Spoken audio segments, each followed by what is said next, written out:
Hello and welcome to Talkin Jake, a special postseason edition. We are joined by Foolish Bailey.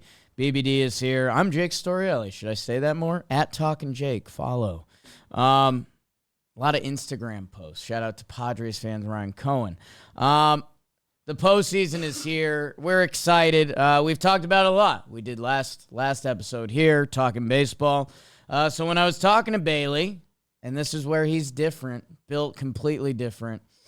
He said, I want to talk about some of the rookies. So we're going to talk about the rookies. And I'm excited to see how you chopped them up and landed and how you want to sort this out.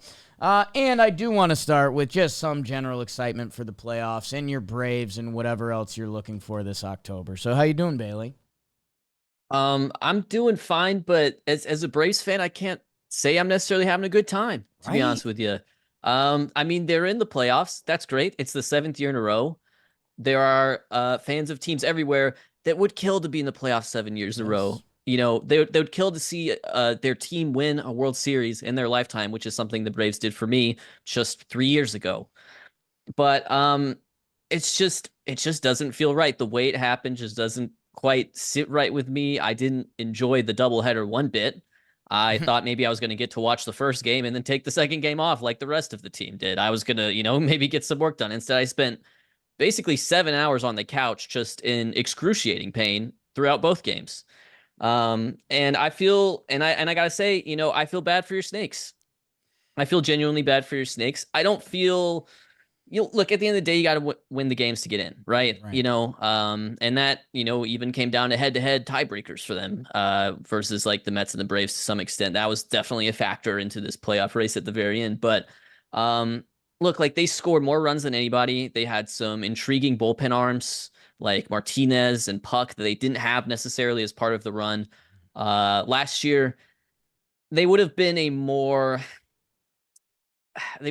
interesting playoff team than I think either of the teams that got in via the doubleheader, to be honest with you. Certainly more so than the Braves, probably more so than the Mets. And so I'm just kind of bummed by it. And I'm bummed too because it felt like from the get-go that the split, the doubleheader split where both teams that get in was inevitable.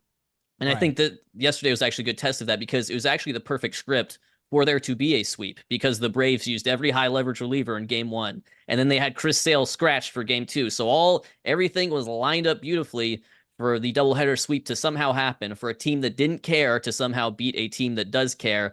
And it still didn't happen. The Braves won 3-0. It was totally unconvincing. I'm not conspiratorial to the point where I'll say the Mets threw the game because maybe they liked the seating better or the travel situation better, but they clearly weren't, just from a strategy perspective, trying. They're trying to win the World Series. They weren't trying to win game 162 after they qualified via game 161. And that was very apparent when they had Joey Lucchesi throwing 108 pitches yesterday when he maxed out 94 in the minors all year. That's just not right. When Brandon Nimmo, the king of hustle, is not hustling down the first baseline to make it runners on first and second, no outs in the 9th inning. So yes, great. I like the Braves were in the playoffs. It doesn't have that 2021 feel to it. The 2021 team got hot at the end there. They were coming in hot into the postseason. This team basically had a great start to the season when everyone was healthy, and they've played 500, borderline below 500 ball the rest of the way. The 2021 team was missing Acuna. This year's team is missing Acuna and Riley and Strider. I mean, basically there's 2 ways this can go. They'll either, get past the Padres and win the World Series, or they'll just get absolutely skunked by the Padres. I don't think there's no middle point for them right now. And so I'm going to enjoy it. I'm going to enjoy playoff baseball. I'm going to enjoy the fact that even if they lose playoff baseball, my team has given me a World Series within my lifetime, which is pretty much anything you can ask for as a fan. It seems greedy to possibly want more than that. But I'm just a little bit perplexed by the entire situation, and I wish there was just more excitement about this general Braves team, but I just don't necessarily have it right now. We'll see. Maybe by the time the West Coast game kicks off tonight, I'll be all aboard. Yeah, it's a great point, Bailey, because I'm Diamondbacks adjacent. I'm like part of the family. I'm the Arizona's like weird Italian cousin that lives in the city and shows up Uncle Eddie style every other holiday. Yeah, they kind of got screwed a little bit, but we keep doing all the sports talk of like, well, they limped in down the stretch. They could have decided their own fate, and it is true. But we essentially had two teams yesterday that kind of didn't decide their own fate in that last game. Like, you're right, the Mets were swinging and not hustling and not going to use their good pitchers, and that's over 162 with the new playoff format and how we're trying to do this whole thing. It's kind of not fair, but everyone is going to hang on the old sports analogy. Like, we could have controlled our own fate and we could have won more this last week. How many games did we leave out there this season? I think the only thing I would counter on, I think with the recent history of the Diamondbacks of last year, when you say that they could be a better playoff team than or a better threat than the Braves or the Mets, that could change instantly. Like, if the Mets have the sauce and their funky revival rotation is kicking and the kids are going nuts in the lineup, like, these Mets are kind of electric. If your Braves are house money Braves with a bottom of the lineup of Whit Merrifield giving it one last run and Gio the God or Urshela digging deep, like, there's fun to be had there.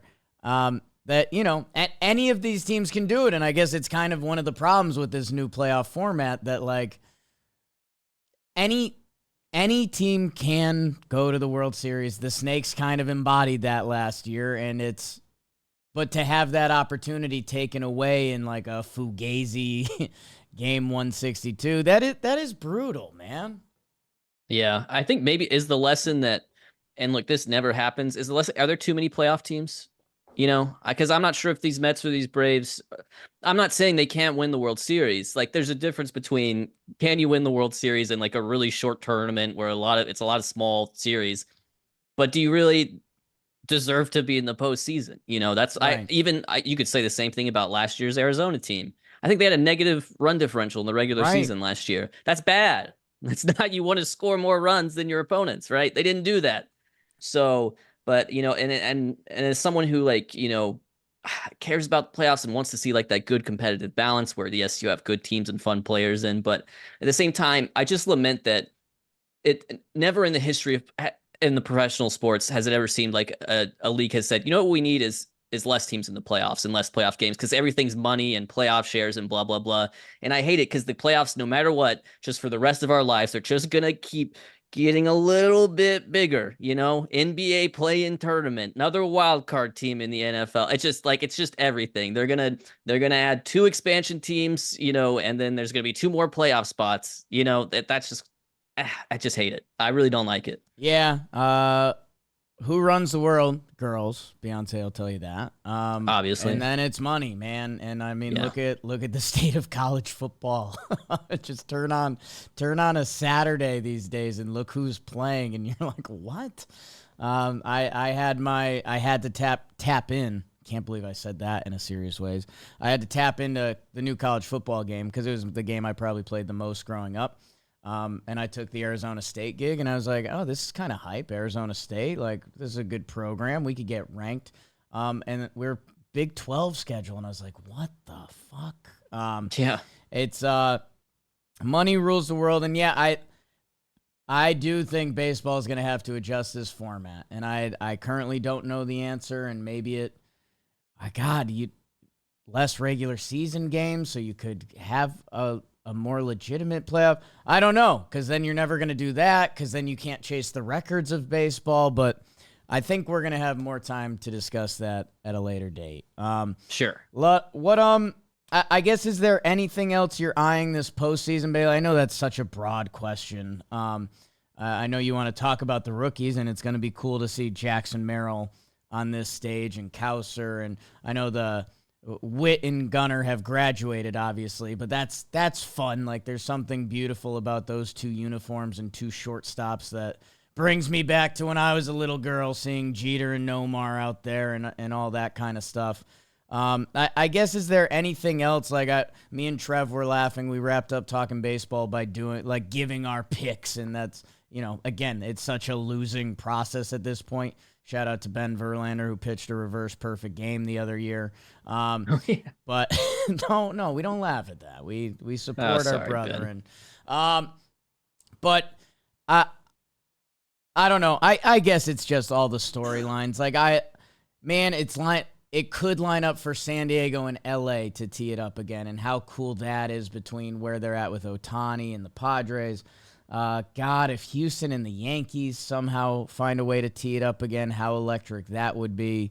But yeah, I guess it's a bad open-ended question that if there's anything you'd like to say, feel free. If not, here's what I'll say. And with regards to the picks, I want to see if it can be prognosticated in any way. Is anyone going to fill out a playoff bracket that's similar to what actually happens, because there's a lot of things you can look at and that you can try to draw meaningful conclusions from, but October baseball is different, and sometimes teams have the juice and sometimes they don't.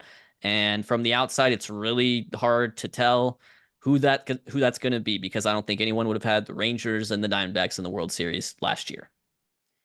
Yeah, I mean, the more I'm spinning my wheels right now, because the one game just felt so off, but almost one game almost has less variable than three. Like, I know that doesn't make sense, but like in one game, if you get a team's best effort, like that's it. Like, hey, whoever you got, make it happen. Chris Sale coming out of the bullpen, whatever. Like one game, be the better team that day.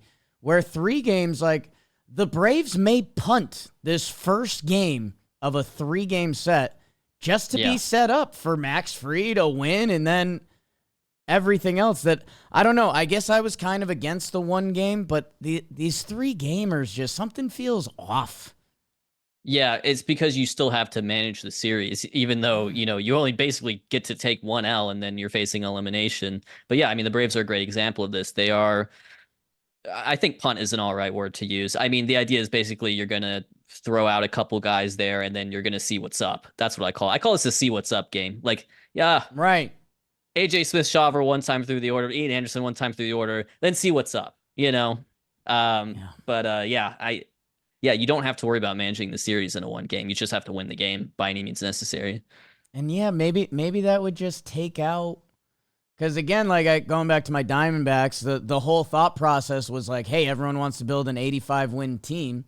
And now that we got now that we've processed that, the Diamondbacks had a pretty nice year. Like this was kind of the vision of like the good playoffs working here. And you're right. I mean, the ending's salty and they could have controlled it more. But I guess if there was one game and maybe more teams got a bye through that one game, that makes you try to win more. I don't know. We'll have an off season to think about it. I'm excited to get into the action today. And Bailey, I'm excited to see where you bring me with this rookie class, because for whatever reason, I was more fascinated this year with the rookies. And I think what it went back to, well, I'm going to tout myself and then I'm going to poop on myself, the Jake Storielli story. We do our over-under predictions before the season, and I correctly got the Texas Rangers. And part of what got me through it was just looking at Wyatt Langford and Evan Carter in the middle of the lineup. I was just like, I don't know. Like, that's some serious youth to hit 3-4. And I started digging more and doing like how good could youth be? But this is a contradicting thought process, because every year we talk about teams getting a youth infusion, and that's what makes them good, and it's the lifeblood of the team. That's what we always say. Yet it's so hard for rookies to be good. So I'm excited to see where you take this. And let me get this in the DraftKings Sportsbook, where we're gonna see the next rook shine. I mentioned Evan last postseason. Remember, that guy was just everywhere. There's a chill in the air. Fall is here, and right now at the DraftKings Sportsbook, if you bet $5, you'll instantly get $200 in bonus bets when you use code BAKERS. Download the DraftKings Sportsbook app now. New customers, promo code BAKERS. Bet just $5 on any wager. Get $200 in bonus bets instantly. That's promo code BAKERS only at the DraftKings Sportsbook. So, Bailey, where are you going to lead us today? I guess we'll start with what people want to hear, which is like a quick rookie of the year discussion. That's not necessarily what I'm here for, but I Sure. understand that the people may want to hear that. I'll try to get through it somewhat quickly. So we'll start in the National League. I feel bad for Jackson Merrill. I think Mm, probably you feel a little bit bad for Jackson Merrill because he's probably not going to win this award, but he has had a great rookie season. He has had a rookie season that is better than any American League equivalent rookie this year in 2024, I would say.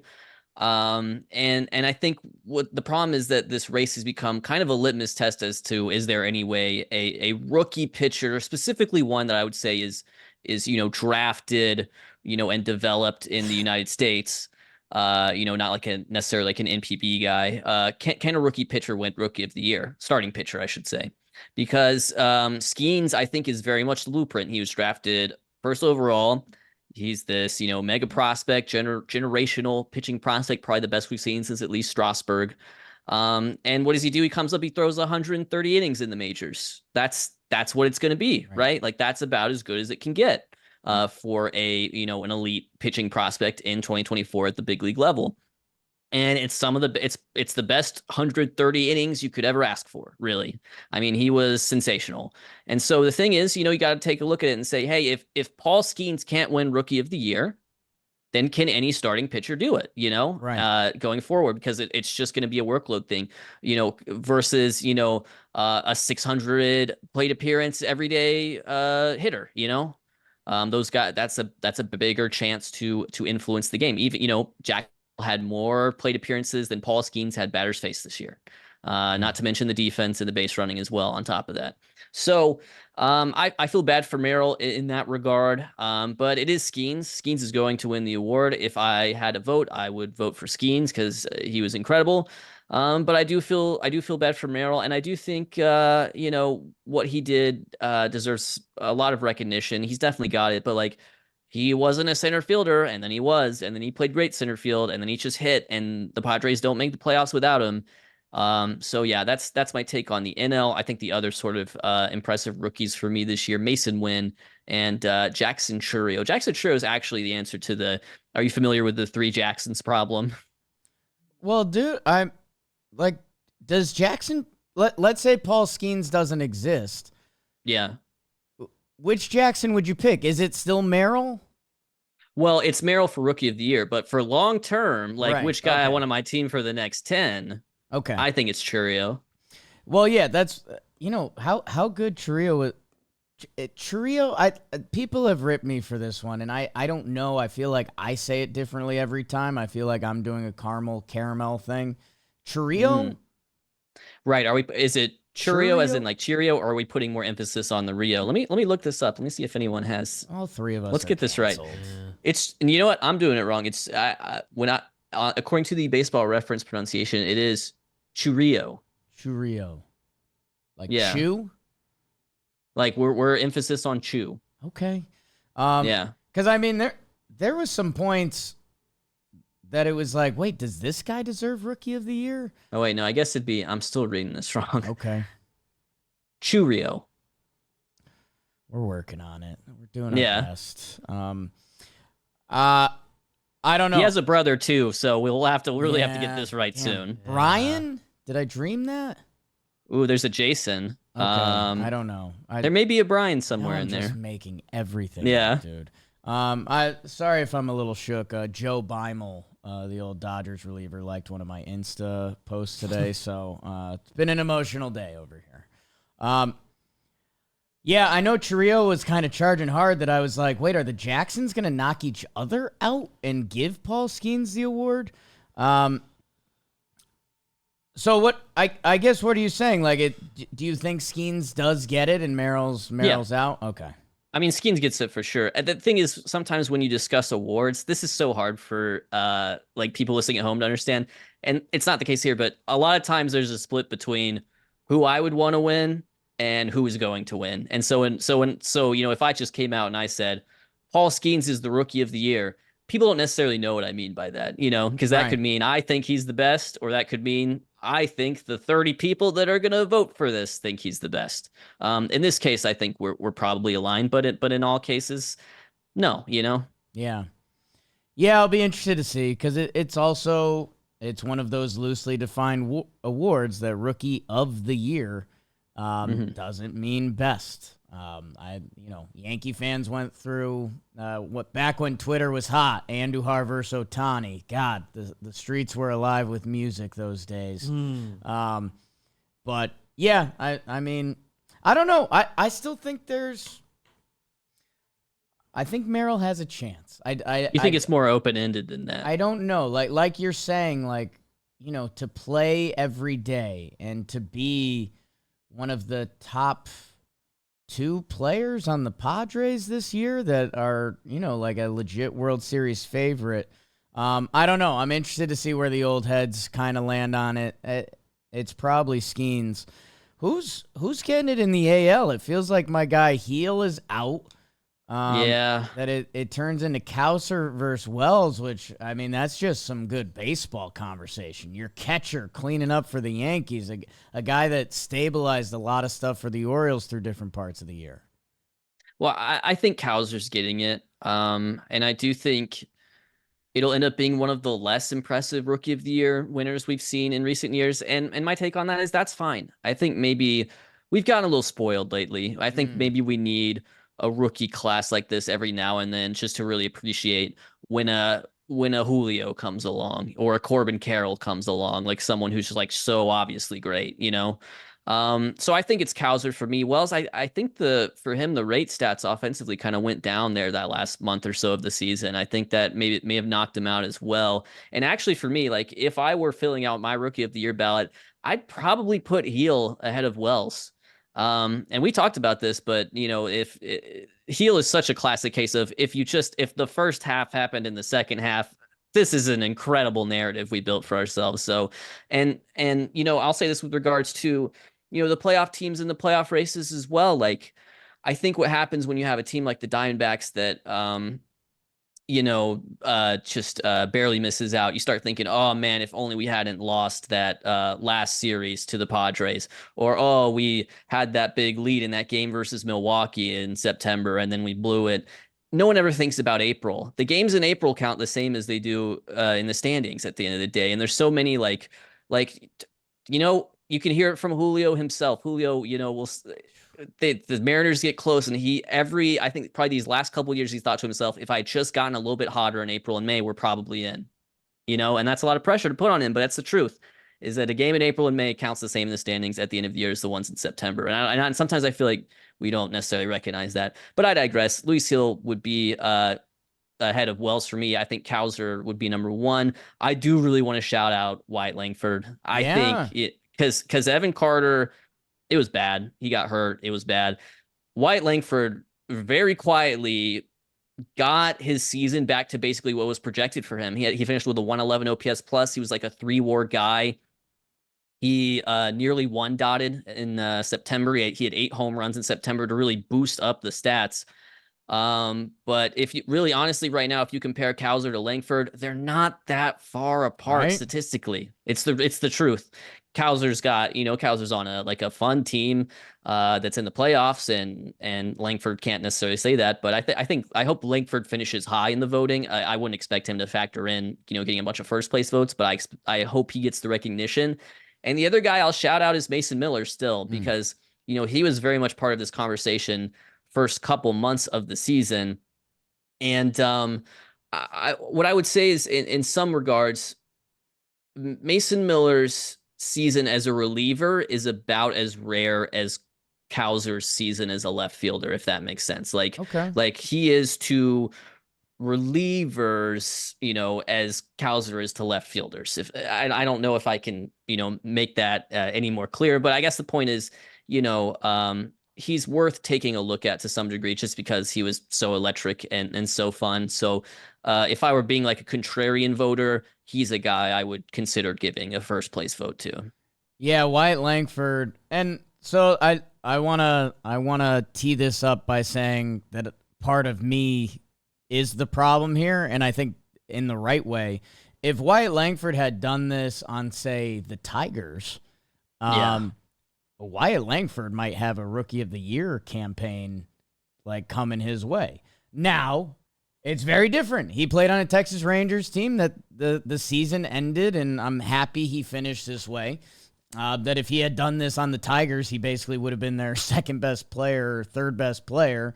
And with his pedigree and them making the postseason, like, yes, that does change things. So, but it is funny just to put it through that scope of, you're right. We forget the early of the year stuff matters. And I don't know if it's a problem with baseball. Like the Mets and Brewers, they played the first series of the year and they played, their last series of the year in games that didn't matter to the Brewers, and think about how far the Mets have come from their like 0-5 LOL Mets start. Right. So it's just it's a tough thing to juggle in baseball of like how do we do that where Luis Gil he screwed up his order there. And I'll get in front of this one for you, Bailey, as BBD's got our Yankee pinstripes on. While you're Abreu, has there ever been a guy with a good start in a baseball town that, for whatever reason, he's like an afterthought? I don't. What's happening there? Yeah, that's good. an interesting thought. He is good. He's good. He is good. Yeah, he's good. And he, it's not like he was like a total nobody prospect either, you know? Yeah. Yeah, no, that's a good thought. I had him as sort of an other vote getter. Like he'll have a nice ROI 4 or 5 or whatever on his baseball reference page in a few weeks here. But yeah, no, that's intriguing too. Not a lot of national attention for him. I don't know if the entire sort of Red Sox team kind of fell off these last couple months. I think maybe if they'd stayed a little bit more relevant in the playoffs, maybe he would have gotten a little more love. Yeah, it's interesting. Mason Wynn, man, I like him a lot. Let's see how the offensive profile grows, and let's see if Heim turns it around. How about that? Heim and Buster Posey stealing headlines yesterday. God. Yeah, that right before the doubleheader kickoff, everyone was like, "Hey, here's something really weird." The Heim one is honestly weirder because I can't even think of a time where this has happened where it's like, yeah, he's taken over later, like that's so weird, So okay, not to go old man on YouTube, but the whole world's fake. Like I don't know. Wow. I don't know, man. Like go look at the guys. Never mind. I'm not gonna do it. They're censoring him. He was about to drop some truth on us. Go look, the powers that be. This playoff season, go look at the people on the Fox baseball desk. Who's it? It's A-Rod, it's Poppy, it's Frank There's Thomas. about 2,000 homers at that desk. And yeah, like good for them. They are stars of the game. And like, I don't know, I think the executives at Fox just like the fact that they show up to some corporate events and they get to call them friends. Like, I don't know. Like, that's kind of how the world works sometimes. Whatever, old man. Leave us alone. Let's talk about more rookies. So where to next, Bailey? You have a category of rookies you've never heard of, which, hey, man, respect the Wake and Jake sports people. We get in the weeds. I did. Should that be the new motto? Ooh, It's kind of a double entendre. And then you have a ton of other stuff here. So again, go for it. Yeah, this is a segment I'm going to quickly do called the best rookies you've never heard of, and it's sort of descending, right? Because there's levels to this. So I'll start with Tyler Fitzgerald of the Giants. Ended up with a 3 F4 season, played some shortstop, played, I think, some center field. Let me get that right. Kind of played all over, some center field, some second base, some left field in there for Mr. Tyler Fitzgerald. Yeah. Made headlines basically because he had like I guess what the kids call a Linsanity run. For about a 1 month span there, he slugged .870, which is, I wrote not a typo for that. He had 11 home runs and 86 plate appearances within the span of about a month. Not that much else beyond that, but still, like around that time, he was like right at the top of the rookie war leaderboard because of that. Like even up there with Merrill and Skeens. So color me intrigued. Next, we'll move on to a guy who had an extremely impressive season, but the only reason you might not have heard of him is because people don't often pay attention to relievers that aren't closers, and that is going to be Cleveland's Cade Smith, part of the Guardians mega bullpen. And the one thing that stood out to me, he has the lowest FIP among any pitcher with at least 30 innings pitched in the majors. Wow. Like that's great. Like the ratios in the strikeouts and the home runs and the walks. Let me get this right. He struck out 36% of the batters he faced, only walked 6% of them. And what is this, like 1 homer allowed all year? So that's pretty crazy to think about. It's pretty crazy ratios right there. So that's sort of the second level. And then the third level, if I haven't stumped you, Wake and Jake viewers at home, I'm going to tell you what team this guy plays for in a second. But Dane Myers, do you know who he plays for? Wake and Jake listeners, please say the team out loud. But it's the Miami Marlins. Toledo, Miami. I was on Dane Myers preseason. That is how much of a sicko I am. Well, dude, Bailey, I don't want to cut you off too much at the pass, but this is a name for the sickos. Like, I'm seeing Dane Myers. I remember him being a prospect. It's drafted 2017. How'd we end up here? Well, how we ended up here is part of the intrigue because he was drafted in the Rule 5 by Miami, I think from Detroit, but not the major league portion, the minor league portion. You do not see that very often. You do not see a big leaguer of any relevance drafted in the minor league portion of the Rule 5 draft very often. That's what happened with Dane Myers.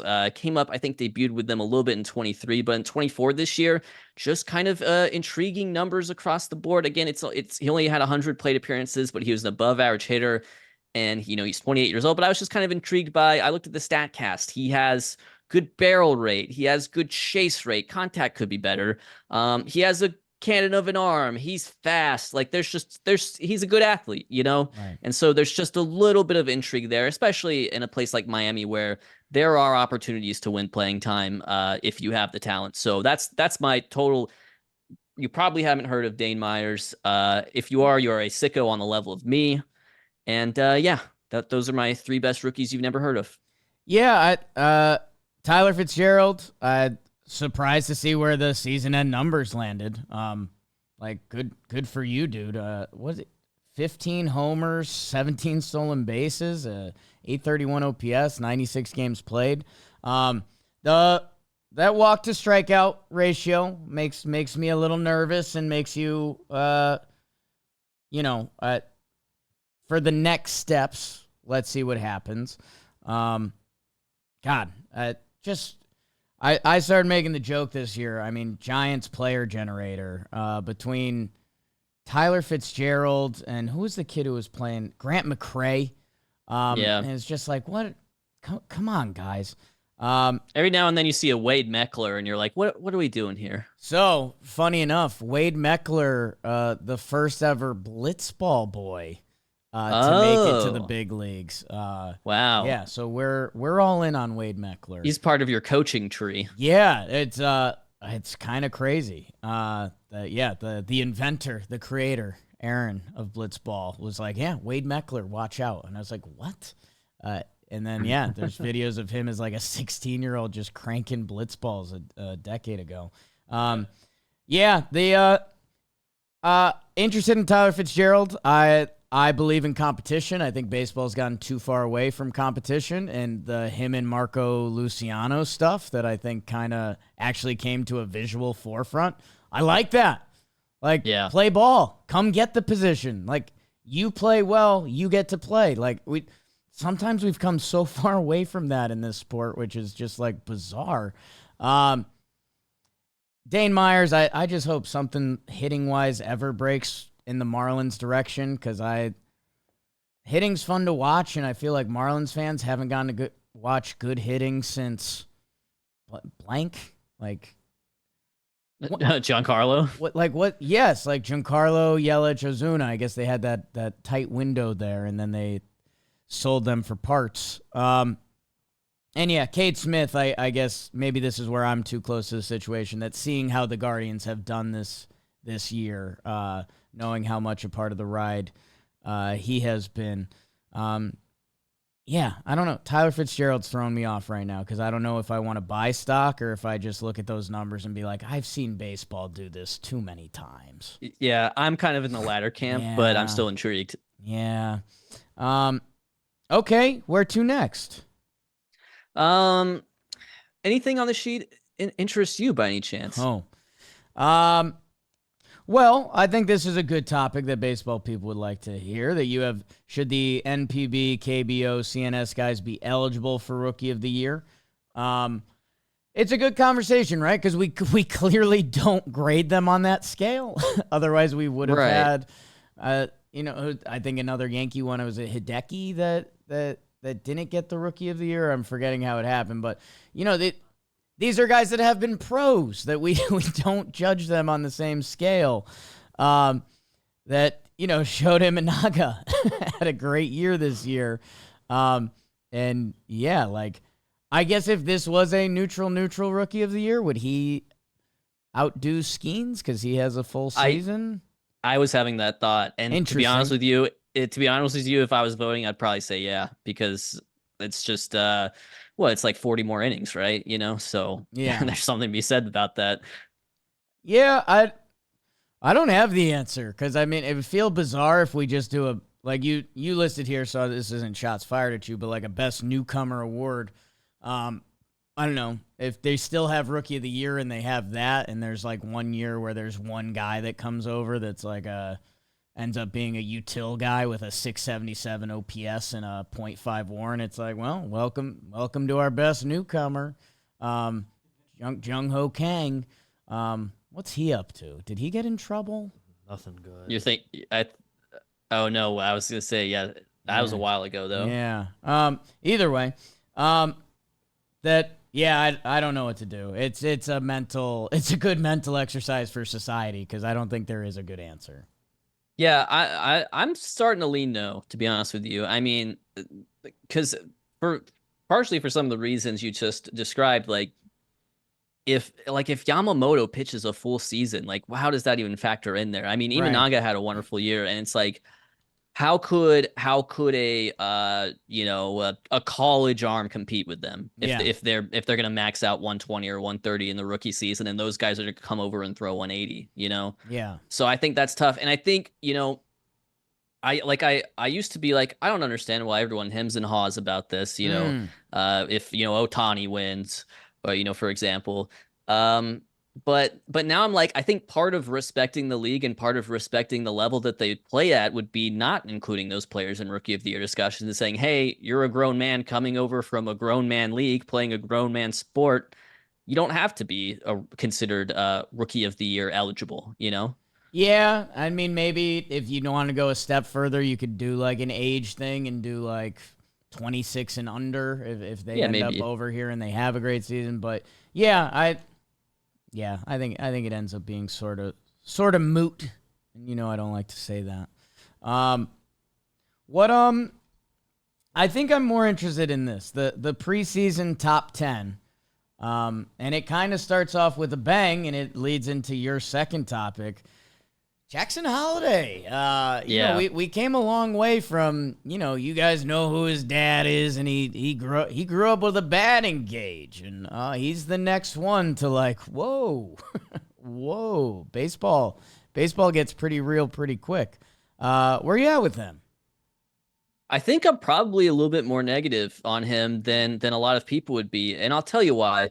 Because, and look, this is what I'm about to describe to you is not a bad thing, but when a really young player comes up and he struggles, it is shrugged off every single time. Everyone says, he's young. He'll Yeah, figure it out.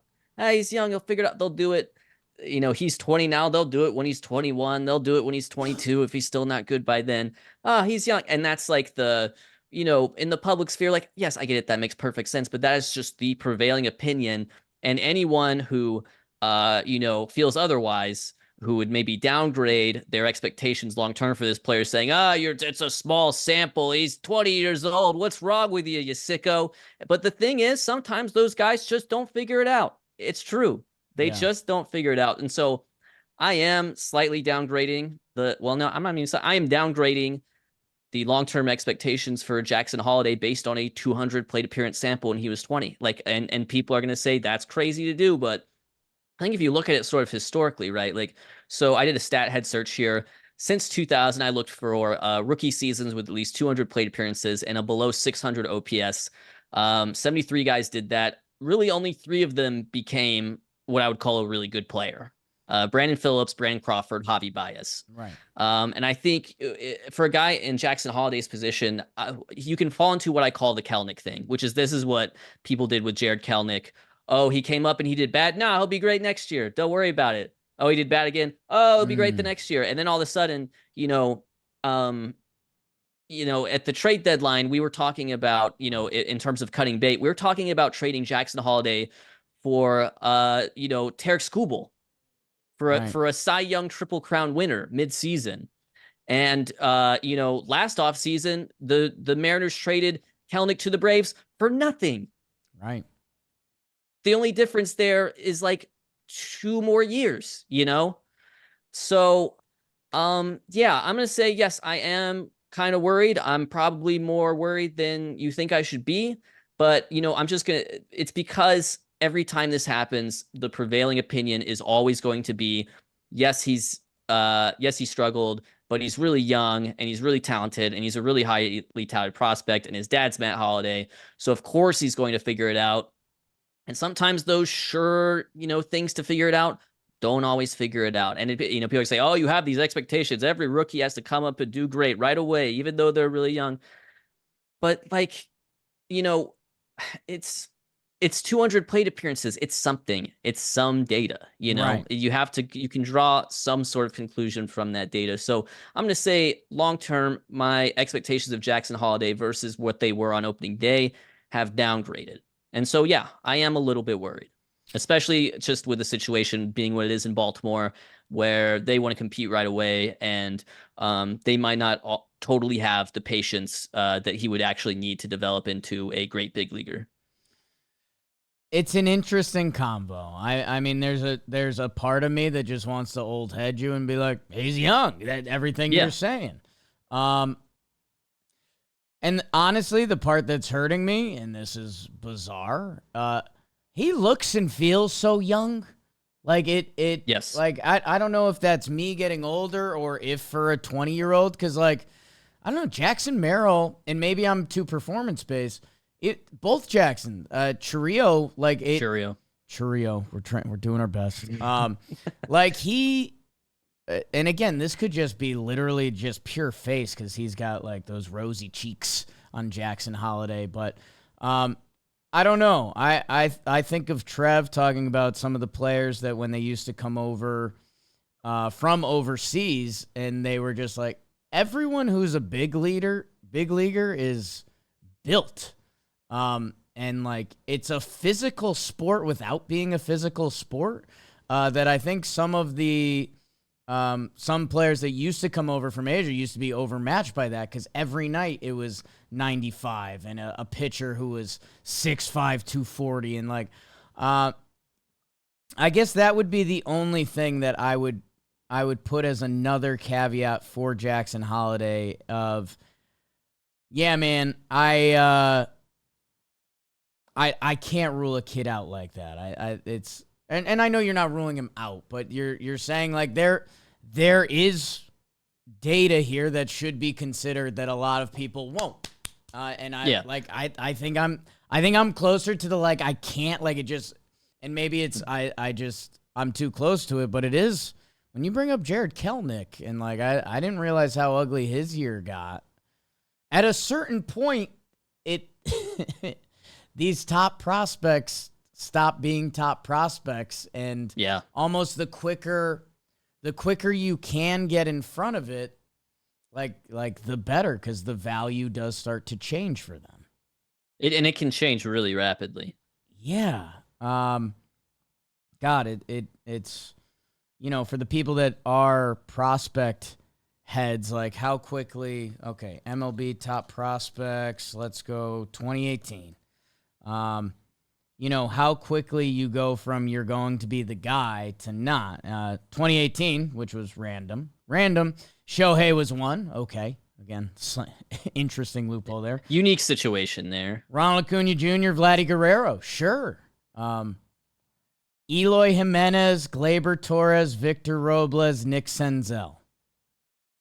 Yeah, so that's a mixed bag. It happens quick, and in a lot of different ways, whether injury, whether maybe you were in the wrong spot, Victor Robles. Gleyber's an interesting just conversation in general, and that's followed by Tatis and Forrest Whitley. So, like, it's where this sport can be a disaster class that, I don't know. I guess it would be very interesting to hear like a real Orioles conversation of if it's like tough and like, nope, he's Jackson Holliday. Like, he's going to be okay. Like, listen to you idiots talking about 200 bats. Or if like they close the door and it's like, hey, like, next spring training matters for him. Like, you know? Right, exactly. Yeah, that may be very well the conversation that's happening behind closed doors. Interesting. What else do we need to check off? I want to talk about I want to skip ahead to the best rookie teams because we talk about rookie of the year. It's an individual award, but there are some teams this year that have just excelled because they've called up rookies and they've had multiple guys be contributors. Yeah, it's funny because the last team on your list here, they feel like the sexiest team for the 24-25 offseason. Like, this team is about to get a lot of steam. The top team, it feels like the sport is being rude to, and we need to start treating them with the respect of, like, prime Rays, and they're not getting it. And then the middle one, I'm attached to for different reasons. So you tee it up. Yeah, the top team is a playoff team. It is the Milwaukee Brewers. We have, of course, talked about Jackson Chourio, our favorite player, whose last name we're 100% sure how to announce. And then, but Joey Ortiz, also a rookie for them. He was, he was fun to watch this year, man. I don't know if you watched a lot of Joey Ortiz play, like especially on the defensive side. I really enjoyed watching Joey Ortiz this year. I was surprised how much I enjoyed watching Joey Ortiz this year, to be honest with you. Tobias Myers sung his praises, I think, in the last episode we did as sort of the unsung hero of the Milwaukee Brewers season. Like, guy who had bounced around organization to organization. They pick him up, and he's been key member of the rotation. And then Brian Hudson. I'm surprised Abner Uribe's name's not here, but it's Brian Hudson, who is your rookie Milwaukee Brewers, reliever, who has really, really impressed throughout the entire season. So those four, I think, represent probably the best overall contributions from rookies on any major league team. You've got like the fun mix of, future / maybe even present face of the franchise, Jackson Chourio. You have Joey Ortiz, you have Tobias Myers, you have Brian Hudson. There's a lot to enjoy here, and we'll get to enjoy more of them in the postseason. Brian Hudson, man, could be a big talking point this October. That dude, I mentioned guys you don't see until the major league level. Like, he's listed 6'8", 220, and he throws. Feels like his arm comes through his body when he throws.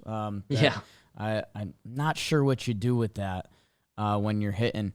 The Brewers are the class of the NL Central, and maybe the Guardians should be the better comparison to them. Like, I feel like we have this Guardians kind of thing built up.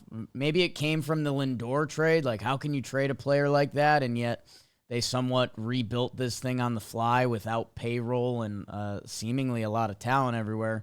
It's kind of what the Brewers are doing. And Chourio, seeing some of his second half numbers, you're like, oh, shoot. Like that, speaking of being 20-21 and like what it feels like that can turn into, feels pretty special. And then, I like Red Sox fans, I'm just a little lost on the Sox, man, because they have this little bit of, it feels like there's a lot of young talent around the team. They pitched so good the first half. The wheels did fall apart the second half maybe it's just as simple as they just need to bolster this thing with a little more pitching and it's going to click because, I don't know, you could go around the horn. Like, Okay, I was going to say this in an impressive way. I was like, I was going to go around the horn top of my head. Really cool flex, Jake. Connor Wong, Casas, Rafaela, Hamilton. In the outfield, Wally Abreu. We just talked about that. And this is, that's before you mention, obviously, like Devers and some of the other ways they can boost this team at Fenway Park. And Karen Duran. Who? Canceled. Yeah, sorry. I mean, this team was around in the first half, and their pitching was their strength, and there was a ton of injuries. Trevor Story has become an afterthought, which is insane. Baseball. I just don't know. It feels like they have a good pitching coach in place. We talked about Andrew Bailey a lot this first half of the season. That just booster it with a little more pitching, and then maybe if you get those 7-8 innings strong from one more guy every other week, that can change the whole rhythm of the team. But I don't know. I don't know. Like I thought Boston was having a Mets type season, and then they kind of don't and are more confused again. Yeah, I don't think I necessarily bought it while it was happening, because of the pitching thing. Like they were just going to run out of gas. The too many guys having to throw, career high innings. It's just mathematically, it just wasn't going to necessarily work for them unless the batch just kept going crazy. And but the thing about Boston is they have the best farm system, Yeah. So I don't know if that's the long game for them, but it's like, yeah, I mean, like, yes, you can bolster what they have now, but the point is in 2 years, they're going to have Roman Anthony and Marcelo Meyer and Christian Campbell and Kyle Teal, and it's going to be a different look. Like, it's going to be a different look for sure. But, help is on the way, I guess is the point. And so, maybe they just need to figure out how to get innings to help that core. How many of those guys were pitchers? Well, can I tell you my thing? Okay. I don't think none of those guys are pitchers, but it's about the group when it comes to a farm as far as the pitching for me. It can't just be one guy. If they had one great ace coming up the pipeline, I don't necessarily think that's a game changer because there's just so many things that can go wrong. There's the famous phrase, there is no such thing as a pitching prospect. So I think if you look at the depth of the system, like, yes, maybe there's enough guys who will work it out, but they're not all going to be like household names right on, the top 100 list. It's just, can you get the innings in the bulk from the minors? And I think they have that ability. Bailey, Nate Pearson's going to change things for the Blue Jays. Right, exactly. Forrest Whitley did, Forrest Whitley for Houston. It feels like we're being rude to those guys when it's the sport itself that is rude to those guys. But it's a great point. You need a collection of both, man, because we still don't know how to do this. Like, the scouts had Acuna right. They they didn't have a couple other guys right. That, I don't know. And it's even funny when you talk about Joey Ortiz. If he becomes a standout major league third baseman, I think there was talks of him potentially going to short when Adames leaves. Like, okay, and now where's Jackson Holliday at? Like, the game moves quick with your prospects. There's organizations that have proven to be great at it, and it's, Baltimore, I guess I was going to take a jab at them for Gunnar and Adley being good just because they're top picks. Gunnar, the whole story is he wasn't. That Baltimore still knows what they're doing. I'm excited for the Nats next year because they can be a big budget team. They were. Mm-hmm. And they've called up some serious prospects, and they have, like you said, with arms, and I'm going to not compliment myself. Some of these Nationals arms that came up, and I've learned this year, I didn't have them. Like, they weren't the names. Like, Jake Irvin. I didn't know who Mitchell Parker was. I don't think I did on opening day. Jake Irvin and Mitchell Parker. Mackenzie Gore, obviously a little bit of a different story. But, these guys came into the scene, and they could be awful next year. They could be solid next year and help stabilize that rotation. But, man, you go around that horn for those baby Nats, and God, are they like a sneaky Alonso team? Because it looks like they're a first base DH in the middle of that lineup. Feels like it could take them a long way. That yeah, I'm excited for the future of the Nationals. I think things are going to turn around fairly quickly in the nation's capital. Yeah. But that's where I mean, dude, Dylan Cruz and James Wood, like, Yeah. that's got a chance to be very dynamic. And at the same time, I started this by saying I didn't like the Texas Rangers because they had two young outfielders in the middle of their lineup. So it's where the sport is so silly, Bailey. You know, it's foolish even. It's a foolish baseball. Whoa. I want to say a few words on. I'll do Wood and Cruz. Although Jake Young, Mitchell Parker deserve love too. Wood. I mean, I don't know if you felt this way, but what was so scary about his appearance in the big leagues is like I just felt like he left so much on the table, and he was still so good already. Like you look at his numbers, you're like, oh, these are good numbers. These are good numbers. You call up your guy. For the last couple of months, these are good numbers. This, you're happy with this. This isn't a Jackson Holliday situation, for example. But there was so much left on the table because there's so much with his swing and his bad ball distribution that he could just like tap into more power. Because obviously he has the raw power, but there could be an increase in the game power, and that's scary to think about, right? Because then we're talking Judge, like straight up. The opposite field maybe power was silly. It was silly. He hit a ball. I mean, I literally stat casted it. He hit a ball that has not been hit before in Major League Baseball. Oh, by a lefty that to up the and opposite away field. fastball, or no, the up and in fastball, right? Yes, exactly. Yes, that it just simply hadn't happened before. But Cruz, here's what I want to say about Cruz, and we'll transition Cruz into my final category, which I call the September guys. So these are guys who appeared in the big leagues this year. Their rookie status, I believe, is still intact. So they may be, interesting to talk about for Rookie of the Year 2025. And I'll start with Cruz. I've always been a little down on him, to be honest with you. Like even when it was lose for Cruz season at LSU, I was like, well, I mean, he doesn't have prodigious power, for example. It would be one knock on him, the same way James Wood does. And, I was like, oh, I like Langford more than him coming out of the draft. Skeens, it's a pitcher, so it's kind of apples and oranges. I was impressed with his, even going through the minors. Like, he did not crush it like Langford did, or even Nolan Shanaway did. Like, he took his time. And, I'd been a little down on him. I found this cup of coffee very encouraging, and I sort of realized what it is. I was like, oh, here's what it is. Here's who Dylan Cruz is. He's a WAR guy. That's what he is. He's just an all-rounder.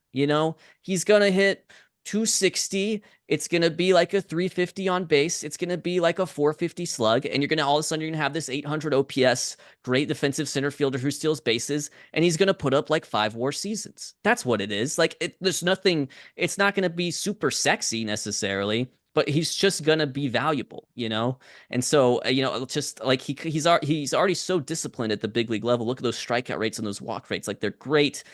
So I get it now. Like I didn't get it at first, and I know it might be oh wow, Bailey, it took you 31 games of like a 641 OPS to come around on this guy. But yeah, no, now I see the vision in a way that I didn't necessarily see it beforehand. So happy about him. Yeah, I don't know. Do you have any thoughts on him, or should we move on to the next few guys? I would just close it out with Nats outfield. You talk about racking up WAR.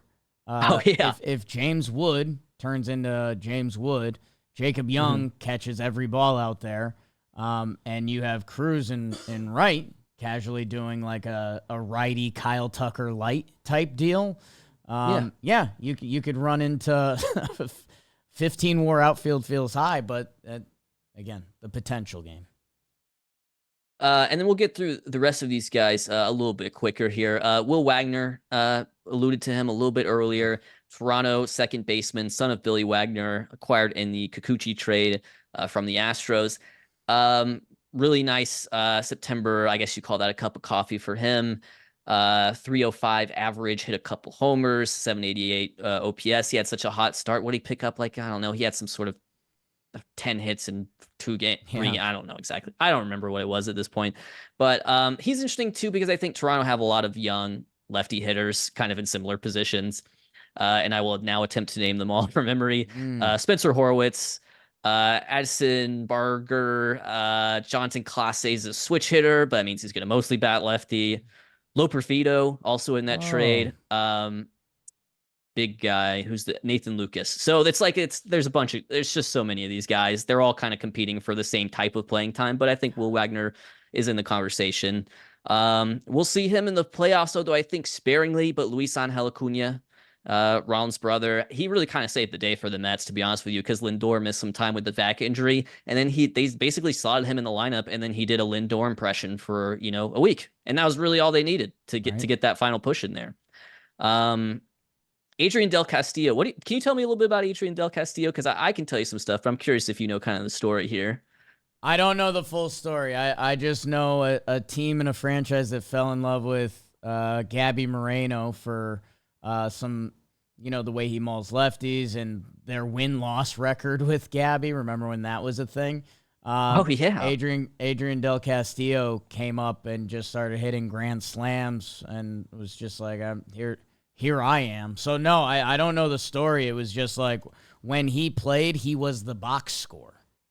yeah. He Adrian Del Castillo, after his freshman year at Miami, which was in 19, was in like conversations to be the number 1 overall pick for his Okay. draft class. And then it slowed down for him, like his sophomore and his junior year. Ended up getting drafted in the what we got, second round here by the Diamondbacks. But yeah, that's what's kind of intriguing about him is here's a guy who really not that, well, I guess 5 years ago, but would have been like thought of as, one of the top, teenage hitters in the country. And so maybe it's like a post hype with him because he's had a Right. massive year in the minors as well. And then parlayed that into a nice appearance in the majors in 2024. Yeah. I mean, to a certain degree, talent is talent. And like, I, I don't know. I'll be interested to see the next steps with this kid because it's where baseball is also dumb that if let's say this guy does have top 5 talent, which is rare. Like that is rare. However you want to label that. That what it could be one swing or one coach that says like get that foot down earlier and like we laugh at that dumb stuff, but that's literally how this works. Jerry Blevins, it's a great conversation.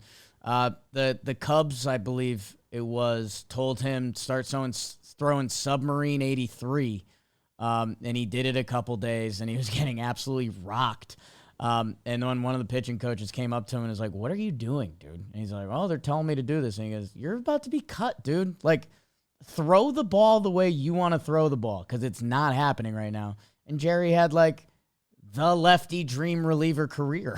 And so that's where, obviously, somewhat apples and oranges here, but seems like the Snakes organization has, maybe we need to talk about what they're doing as an organization a little bit more.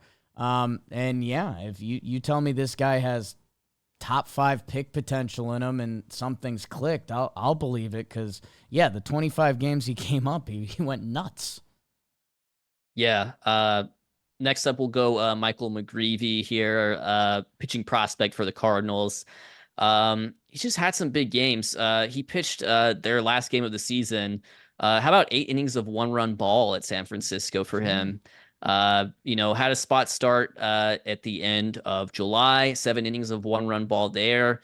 So he's only made 4 big league starts, but again, he's going to retain rookie eligibility. He's got a sub-2 ERA at the big league level, 62% ground ball rate. That's nice. Not, so yeah, Michael McGreevy, he's a guy that I've just kind of kept hearing about. I follow some Cardinals prospects guys on Twitter, and that I know I probably know more about the Cardinals farm system than Heim Bloom at the moment, just because I'm inundated with information on some of these guys. But Michael McGreevy is one of them.